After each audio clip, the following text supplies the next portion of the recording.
사도행전 13장 42절로 52절까지 보겠습니다.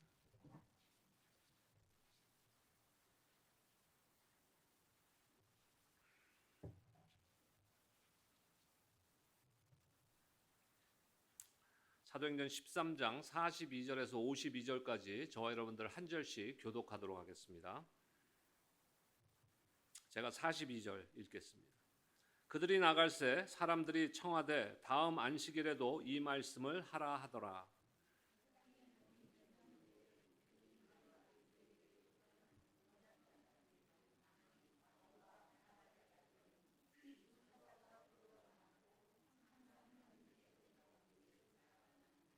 그 다음 안식일에는 온 시민이 거의 다 하나님의 말씀을 듣고자 하여 모이니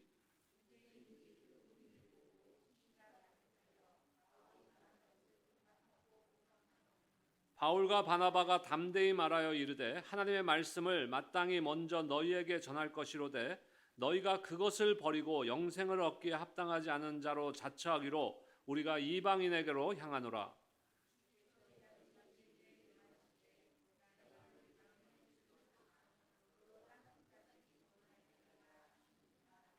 이방인들이 듣고 기뻐하여 하나님의 말씀을 찬송하며 영생을 주시기로 작정된 자는 다 믿더라. 이에 유대인들이 이 경건한 귀부인들과 그 신의 유력자들을 선동하여 바울과 바나바를 박해하게 하여 그 지역에서 쫓아내니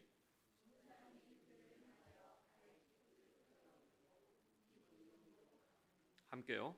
제자들은 기쁨과 성령이 충만하니라. 아멘.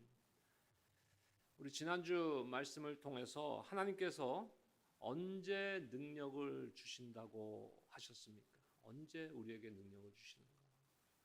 빌립보서 말씀을 한번 다시 보겠습니다. 빌립보서 4장 12절과 13절 말씀입니다. 나는 비천에 처할 줄도 알고 풍부에 처할 줄도 알아. 모든 일 곧 배부름과 배고픔과 풍부와 궁핍에도 처할 줄 아는 일체의 비결을 배웠노라. 내게 능력 주시는 자 안에서 내가 모든 것을 할 수 있느니라. 아멘. 내게 능력 주시는 자 안에서 내가 모든 것을 할 수 있다라고 선언하면서 그 비결을 배웠다는 것이 비결. 우리도 그 비결을 배워야 되는 거예요. 언제 능력을 주신다고요? 풍부에 처할 줄도 알고 비천에 처할 줄도 알아. 모든 일 곧 배부름과 배고픔과 풍부와 궁핍에도 처할 줄 아는 일체의 비결을 배울 때 주님으로부터 그 비결을 배웠을 때 우리는 능력 주시는 자 안에서 모든 것을 할 수 있게 되는 것입니다. 내가 긍정의 힘으로 내가 긍정적인 마인드를 가졌다고 나는 할 수 있어. 그래서 할 수 있는 것이 아니라는 것입니다. 약할 때 강함 되시는 하나님의 섭리를 깨닫게 되고 하나님의 능력으로 더딥혀진 사도 바울의 고백이 저와 여러분들의 고백이 되시기를 주님의 이름으로 축원합니다. 사도 바울과 그 선교팀은 지난주 말씀에도 보았지만 어려운 일을 계속 당하고 있어요. 그래서 또 다른 지역 산길을 통해서 다른 지역으로 가게 되고 마가가 같이 팀에 있었는데 마가가 떠나고 사도 바울은 또한 육신의 연약한 가운데 있었습니다. 그런데 중요한 것이 무엇입니까? 중요한 것은요, 우리의 연약함이나 우리를 둘러싸고 있는 환경과 상황이 아니고요, 하나님의 계획과 생각이 무엇인가가 중요한 것이에요. 하나님께서 작정하신 것은 무엇입니까? 사도 바울과 그 선교팀을 사용하시기로 그리스도의 복음을 전해서 하나님의 나라가 확장되는 것에 쓰임받게 하시기로 작정하셨어요. 그것이 하나님의 계획이고 하나님의 작정이고 하나님의 생각입니다. 이것이 중요한 것이에요. 그렇기 때문에 어떤 상황과 어떤 연약한 가운데 있더라도 그 하나님이 작정하셨으면 이들이 하는 사역은 하나님의 뜻대로 될까요? 안 될까요? 반드시 이루어지는 줄로 믿습니다.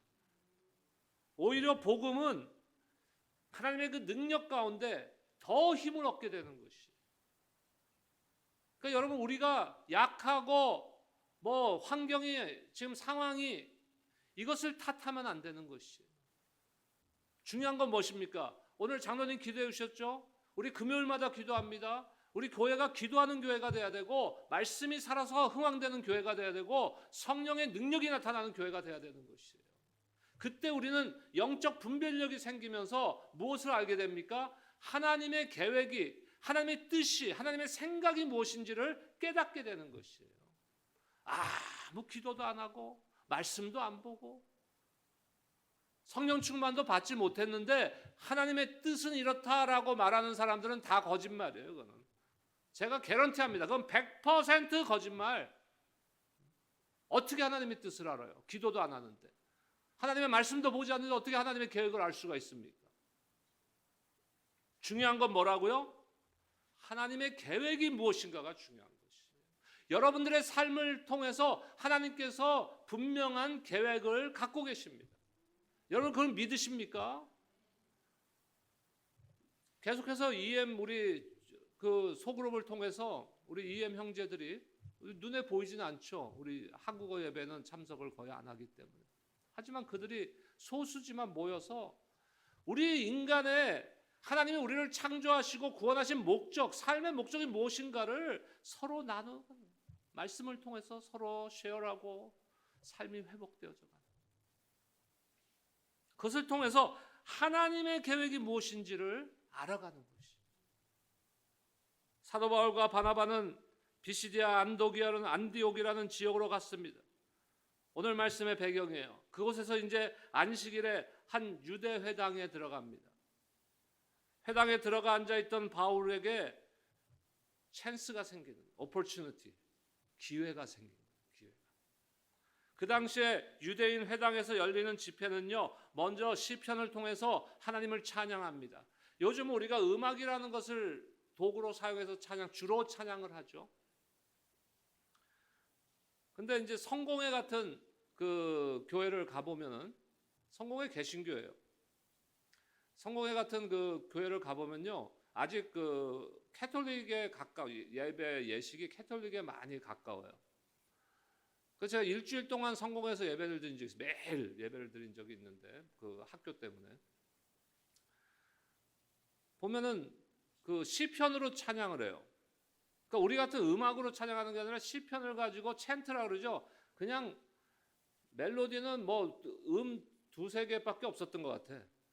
근데 모든 시편, 매일 시편을 다른 시편을 찬양하는데 모든 시편에 그냥 그 멜로디에 들어가는 거예요.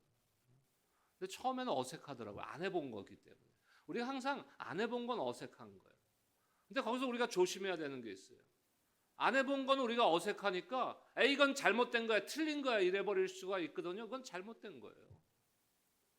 우리가 경험하지 못했던 거죠. 우리가 경험하지 못한 방법으로 하나님을 찬양하는 거예요. 근데 한 3, 4일이 지나니까 너무 은혜가 되는 거예요. 시편으로. 시편의 말씀을 보세요. 시편 150편의 말씀을 보세요. 주옥 같은 하나님을 찬양하는 말씀들 아닙니까? 그 당시 유대인 회당에서도 이제 시편을 가지고 하나님을 찬양하고 구약 성경 2곳을 낭독하고 그 다음에 율법서 중에서 한 곳, 선지서 중에서 한 곳이에요. 구약 성경의 2군데. 차례로 읽은 다음에 그 모임에 참석한 사람 중에서 혹시 뭐 이름이 좀 있는 분, 뭐 유명한 분들, 사람들이 좀 존경하는 분, 이런 분들이 혹시 참석했으면 그분들이 발언할 수 있는 기회를 줍니다. 아니면 내가 오늘 좀 말씀을 좀 하겠습니다라고 하는 분이 있으면 그분에게 기회가 주어지는 거예요. 그러니까 사도 바울 일행이 그 유대회당에 지금 모임에 참석하고 있는데 사도 바울에게 기회가 주어진 것이 말씀을 전할 기회. 사도 바울은 무엇을 전했을까요? 이제 나에게 이 유대회당에서 말씀을 전할 수 있는 기회가 주어졌구나. 그 복음의 문을 누가 열어주신 것이에요? 주님이 열어주신 거예요. 주님이. 비록 하나님을 경외하는 이방인들이 그 자리에 일부는 있었을 수도 있습니다. 하지만 유대회당이라는 그 당시에 상황에 봤을 때 대부분은 누구겠어요? 그 회당에 모여있는 자들이 유대인들이죠. 유대인들. 그들을 향해서 사도 바울이 한 설교는 유대인들을 향한 설교죠. 그러니까 그 주제는 뭐냐면 어떻게 이스라엘 백성들에게 약속하신 대로, 구약에서 약속하신 대로 구세주이신 그리스도이신 예수님을 세우셨는가, 하나님께서 보내셨는가, 이것에 대한 메시지를 전했습니다. 이것을 위해서 바울은 우선 구약의 역사를 요약합니다. 구약의 역사가 가리키는 목적에 대해서 분명히 하기 위한 거예요. 구약에서 제시하고 있지 않느냐, 예수님을. 사도행전 13장 23절 말씀 보겠습니다. 하나님이 약속하신 대로 이 사람의 후손에서 이스라엘을 위하여 구주를 세우셨으니 곧 예수라. 하나님이 약속하신 대로, 무엇에서 약속하신 것이에요? 구약의 율법서와 선지서를 통해서 말씀하신 대로 너희들 다 알지 않느냐? 유대인들 다 알고 있죠, 구약 성경을. 그분이 바로 예수 그리스도시다라는 것을 선언하고 있습니다. 예수님을 통해서 구약의 역사는 완성되었다는 것을 선언하고 있습니다. 역사의 참된 주인은 하나님이시고 하나님의 뜻은 역사를 통하여 반드시 이루어진다는 것을 사도 바울은 지금 설교의 말씀을 전하는 서론에서 지금 말하고 있는 것이. 그리고 나서 본론에 들어갑니다. 본론의 핵심이 뭡니까? 예수 그리스도의 죽음과 부활. 복음의 핵심이 뭐예요? 예수 그리스도의 십자가에서의 죽음과 사흘 만에 부활하신 것이. 이것을 선포합니다. 사도행전 13장 27절 말씀 보겠습니다. 이 진리를 몰라서 유대인들이 예수님을 어떻게 했는지를 말하고 있는 것이. 예루살렘에 사는 자들과 그들 관리들이 예수와 및 안식일마다 외우는 바 선지자들의 말을 알지 못함으로 예수를 정죄하여 선지자들의 말을 응하게 하였도다. 복잡하죠. 어떻게 보면 복잡해요. 근데 간단한 말씀이에요. 결국은 사람들이 반대하고 사람들이 그것을 인정하지 않는다고 하나님의 뜻이 바뀌지 않습니다. 저와 여러분들이 아무리 그것을 인정하지 않고 아무리 반대한다 해서 하나님의 뜻이 변할 수 있는 것이 아니에요. 하나님은 어제나 오늘이나 내일이나 동일하신 하나님이십니다. 근데 그들이 선지자들이 예언했던 그 예수 그리스도를 향한 예언의 말씀을 유대인들이 받아들였어요? 안 받아들였어요? 안 받아들임으로 그들의 손으로 예수님을 십자가에 매달게 됩니다. 그러니까 이 말씀에 우리가 의미를 간단하게 생각하면 돼요. 결국 쓰임 받았어요, 유대인들이. 선지자의 말씀들이, 선지자의 예언의 말들이 실현되는데, 현실화되는데 쓰임 받았어요. 근데 좋게 쓰임 받은 겁니까? 아니요, 악하게 쓰임 받았어요.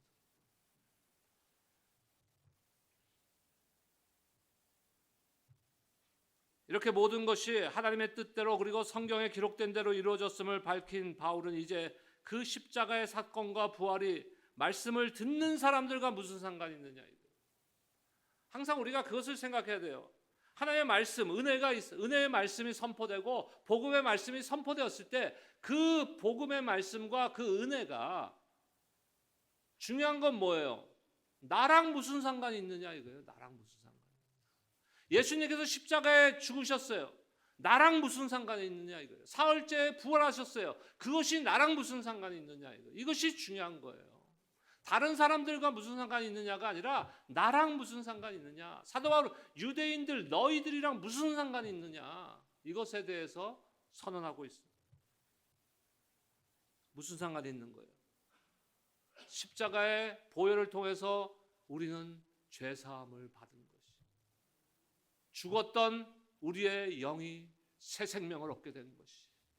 오늘 우리 함께 찬송했죠. 생명 주께 있네. 오직 예수 그리스도의 그 보혈의 피 가운데 생명이 있는 줄도 여러분들 믿으시기 바랍니다. 우리 이미 믿었죠. 입으로 우리가 고백했습니다. 그러므로 영생을 얻게 된 것이, 십자가로 얻은 구원, 그리고 부활을 믿음으로 얻게 되는 의롭다 함을 얻은 의, 이것이 바로 사도 바울의 설교의 핵심이었던 것이. 이것이 15절에서 41, 오늘 우리가 본문을 42절부터 읽었는데 15절에서 41절까지의 말씀이 바로 이 설교의 내용인 것입니다. 이 말씀이 전해졌을 때 사도 바울 앞에 있던 사람들의 반응, 눈빛, 이것은 두 부류로 나눠지는 것이죠. 복음의 진리를 듣고 깨달은 사람들과 그렇지 않은 사람들, 두 부류의 사람들이 있었습니다. 우리 가운데도 하나님의 말씀을 받고 그것에 반응하는 것은 이렇게 두 가지로 나타날 수 있는 것이에요. 두 가지의 부류의 사람들로 우리가 나눠질 수 있는 것입니다. 그래서 주님께서 뭐라고 말씀하셨어요? 어떤 사람들이 말씀을 들을 수 있다? 귀 있는 자들이 들을 수 있다. 여러분 귀 한번 만져보세요. 귀 다 있죠? 그것도 하나도 아니고 두 개 있잖아요. 근데 왜 못 알아들어요? 이게 예수님께서 말씀하시는 것은 영적인 귀가 있어야 된다. 영적으로 깨어 있어야 된다. 물론 내가 막 아무렇게나 막 하다가 아무렇게나 살았는데 어느 날 하나님께서 갑자기 팍 번개를 치듯이 내리쳐갖고 그 사람을 변화시킬 수도 있습니다. 그런 사람들이 있죠. 바울이 그런 사람이었죠. 하지만 하나님께서는 우리가 준비되어 있기를 원하시는 거예요. 그래서 우리가 평소의 삶 가운데, 일주일간의 삶 가운데 우리가 기도의 삶이 있어야 되고 말씀을 주야로 묵상하는 삶이 있어야 되고 성령 충만한 삶이 있어야 되는 것이. 그리고 주일날 함께 공동체로 나와서 예배 드릴 때 우리는 축제적인 예배를 드릴 수 있으며 그 예배 가운데 은혜가 넘치게 되는 것이에요. 그러니까 예배는 항상 두 가지의 우리가 그 신앙생활도 마찬가지고 예배도 두 가지를 우리가 항상 같이 생각해야 되는 거예요. individual, 우리 개인의 경건의 삶이 있어야 되는 것이에요. 이걸 다른 말로 하면 개인 예배라는 거예요. individual worship. 그 다음에는 공동체 예배가 있어야 되는 거예요. 그래서 뭐 내가 예수 믿고 구원받았고 집에서 맨날 뭐 기도하고 말씀 보는데 내가 주일날 뭐 교회 안 가도 되지. 이건 철저히 잘못된 생각. 하나님은 두 가지의 공동체를 세웠어요. 가정과 교회. 그래서 우리가 주일날 공동체로 모여야 되는 거예요. 그래서 하나님 앞에 영광 돌리고 영과 진리로 예배하는 그러한 예배가 그냥 생기는 게 아니고 우리가 일주일간의 삶을 어떻게 살았느냐가 중요한 거죠. 그랬을 때 하나님의 말씀이 선포될 때 그 말씀에 우리의 영적인 귀가 열리게 되는 것이에요. 그래서 그 은혜를 깨닫게 되는 거예요. 말씀의 은혜를. 말씀 들으면서 오늘 왜 저 집사님 교회 안 왔지? 저 집사님 들어야 되는 말씀. 남 들으라고 선포되는 말씀은 없어요. 이 세상에. 모든 말씀은 여러분들이 읽고 묵상하든 아니면 강단에서 선포되는 말씀이든 모든 말씀은 누구를 향한 말씀이에요? 나를 향한 말씀이에요. 나를 향한. 죄 남을 향한 말씀으로 생각하니까 말씀의 지식이 뭘로 바뀝니까? 정죄함으로 바뀌는 거예요. 저 사람 나쁜 사람. 저러면 안 되는데. 하나님의 구원의 선택을 받은 사람들은요. 바울의 복음 선포 앞에서 어떤 반응이 나타납니까? 마음이 활짝 열려서 그 복음을 받아들이게 돼요. 마음 깊은 곳에서부터 구원에 대한 고백이 넘쳐났을 것입니다.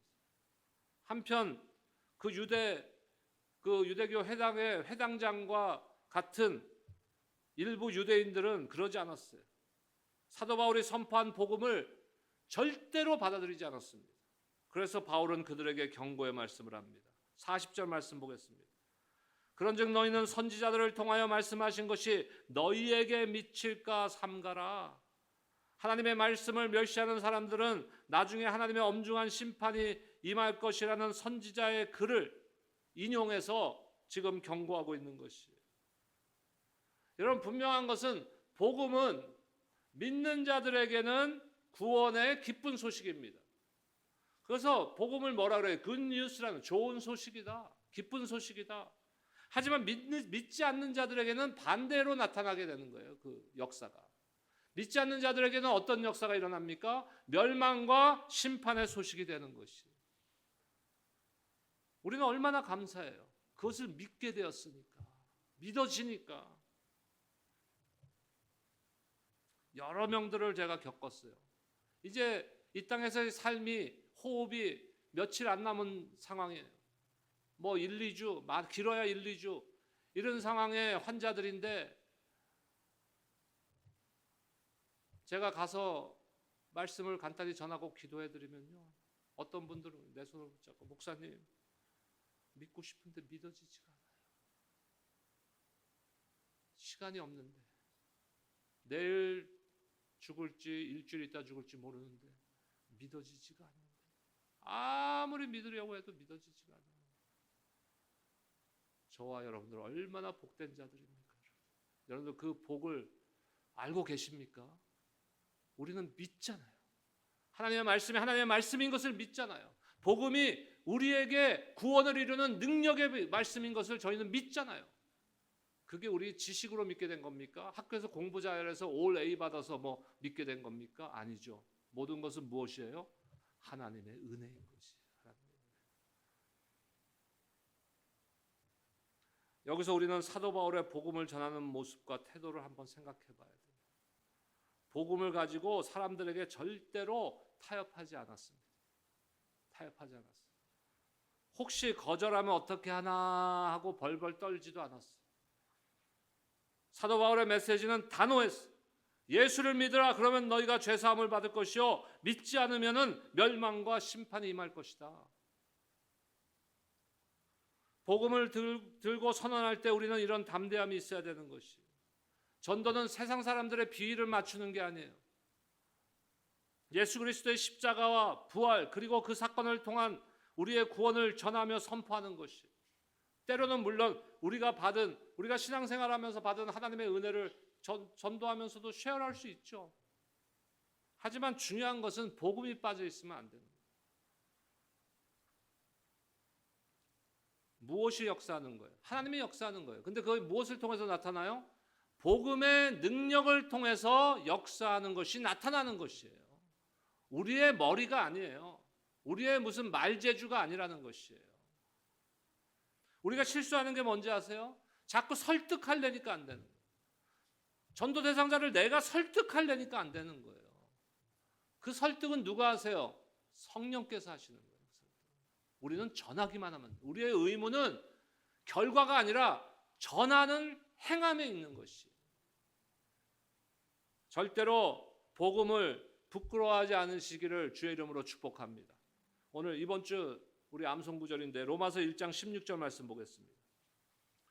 우리 한 목소리를 함께 읽겠습니다. 시작. 내가 복음을 부끄러워하지 아니하노니 이 복음은 모든 믿는 자에게 구원을 주시는 하나님의 능력이 됨이라. 먼저는 유대인에게요 그리고 헬라인에게로다.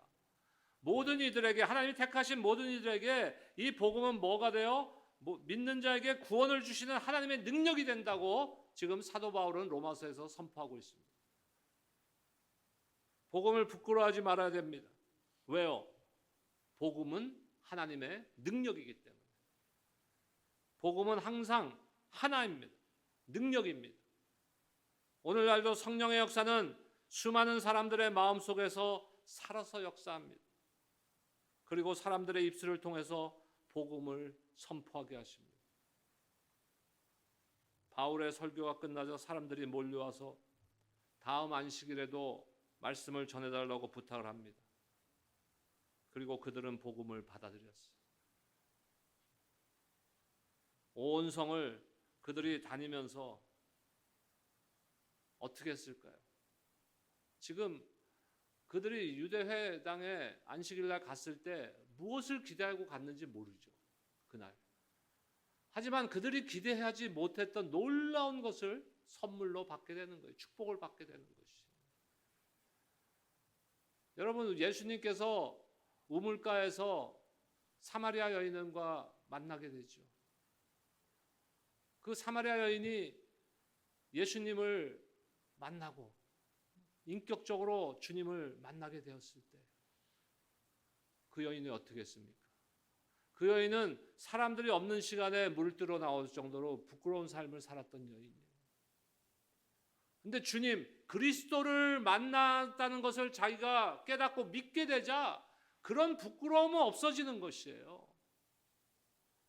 자기에게 손가락질했던 그 마을 사람들에게 물동이를 던지고 버리고 달려가서 내가 그분을 만났다라고 선포하게 되는 것입니다. 전하게 되는 것이에요.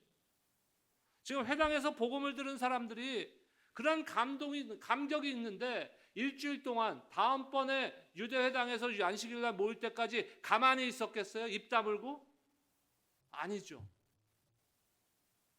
사방에서 소문을 퍼뜨린 거예요. 그 결과 그 다음 안식일에 어떻게 됩니까? 44절 말씀 보겠습니다. 우리 함께 읽겠습니다. 시작. 그 다음 안식일에는 온 시민이 거의 다 하나님의 말씀을 듣고자 하여 모이니, 만약에 그들이 입을 다물고 있었다면 그 전 안식일에 회당에 모였던 사람들이 예수님을 말씀을 통해서 만나고 나서도 입을 다물었어요. 일주일 동안. 그러면 이런 일이 일어나겠습니까? 안 일어나죠. 사도 바울은 다시 한번 많은 사람들에게 복음을 전할 기회를 갖게 됩니다. 그런데 중요한 것은요, 그 복음에 반발하는 사람들이 생기는 거예요. 45절 말씀 보겠습니다. 유대인들이 그 무리를 보고 시기가 가득하여 바울이 말한 것을 반박하고 비방하거나. 여러분, 중요한 것은 이게 하나님의 메시지구나, 이게 그리스도의 말씀이구나라는 것을 깨달아야 되는데, 그게 아니라 그거를 받아들이기 전에 뭐가 생겨버려요? 내 밥그릇. 시기심이 생겨버리는 거예요. 저 사람들이 어디서 살다가 왔는데 우리 밥그릇을 빼앗으려고 해? 그러면 안 되지 하는 마음이 담을 콱 싸게 만드는 거예요.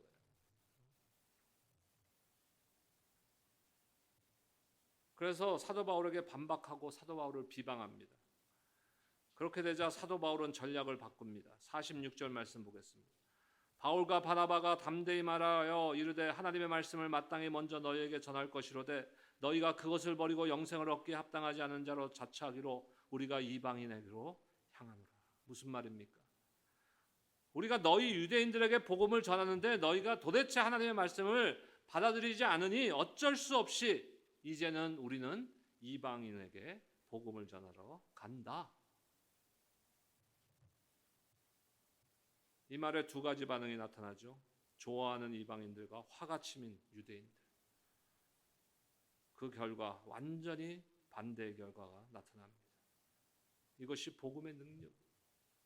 복음을 받아들였을 때는 놀라운 구원의 그 놀라운 역사가 일어나는 것이죠. 하지만 반박하고 비방하는 유대인들에게는 복음이 구원이 아닌 무엇으로 임하게 됩니까? 심판으로 임하게 되는 것이죠. 여러분, 복음의 능력을 제한하지 마시기 바랍니다. 우리가 가장 많이 실수하는 불신앙이 뭔지 아세요? 내가 못하면 하나님도 못하신다고 생각하는 거예요. 이건 안 돼. 내가 다 해봤는데, 내가 평생 교회를 섬기면서 다 해봤는데 이렇게 하면 안 되더라고.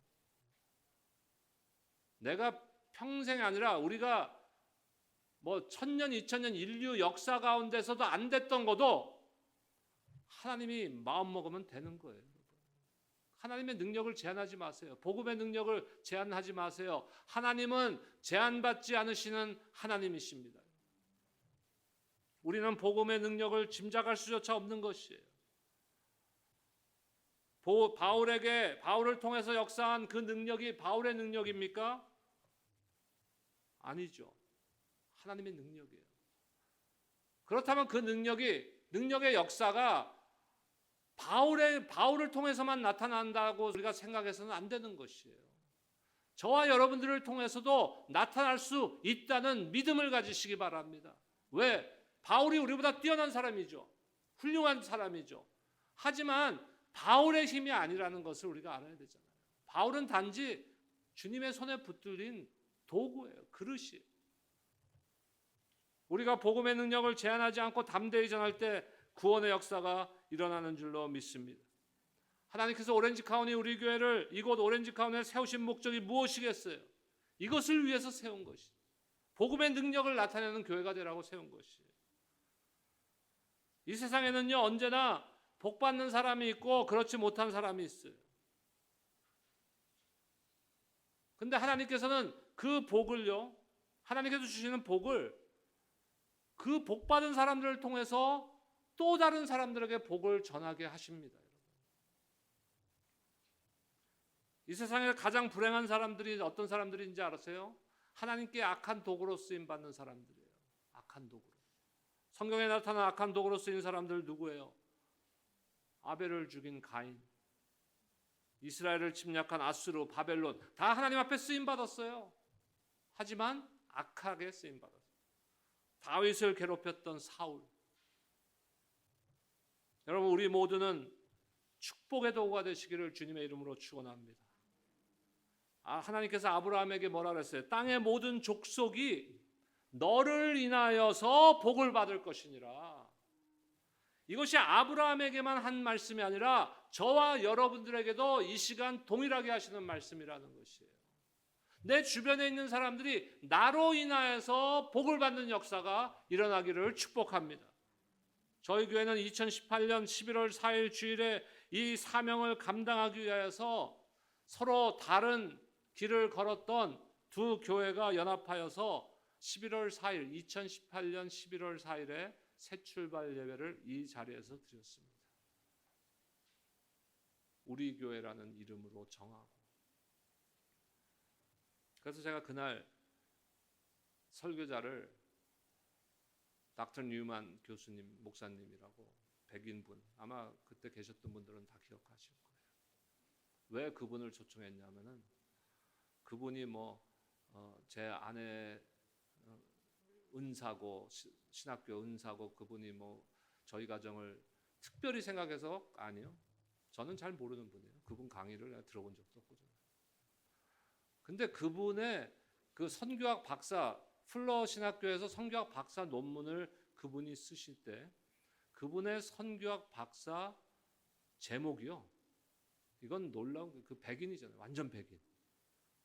우리 한국말 우리 이것을 가지고 신학적인 것을 가지고 박사 논문을 쓰고 박사 학위를 받으시는 거예요.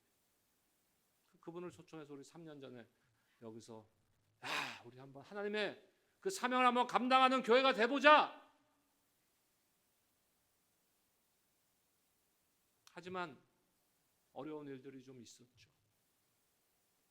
하지만 오늘 서론에서 말씀드렸죠.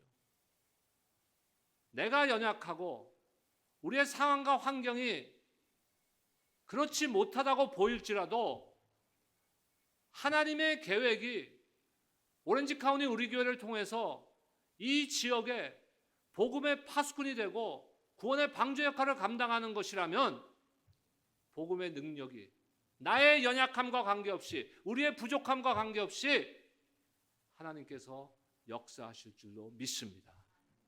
저는 3년을 지나면서 간절한 소망을 갖고 있어요.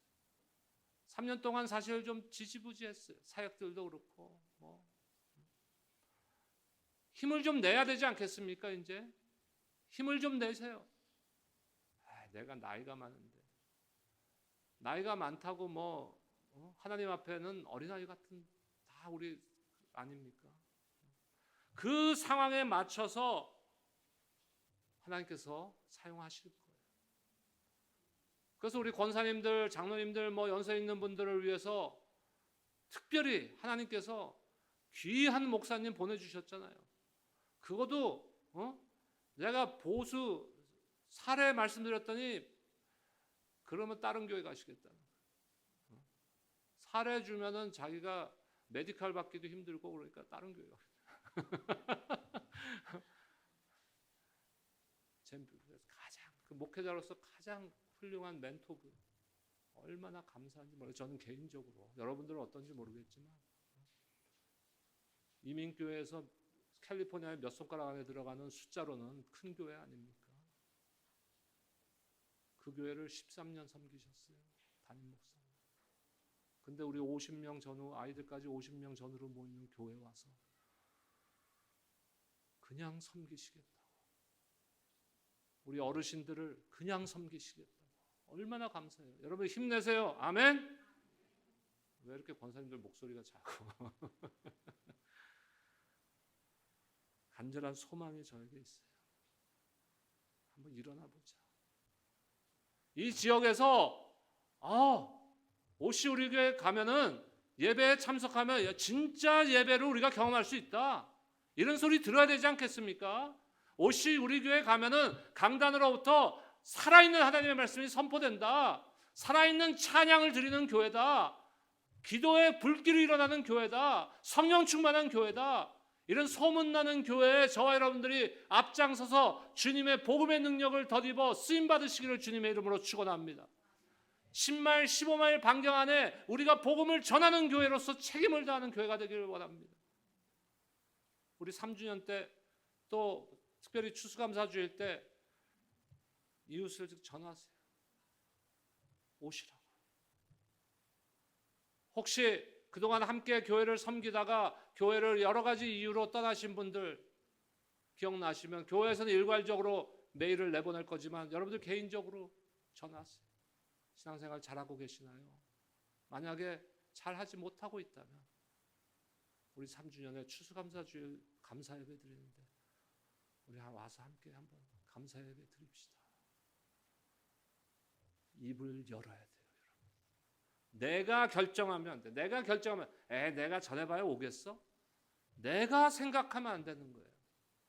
내 생각과 관계없어요. 무엇이 중요하다고요? 하나님의 계획이.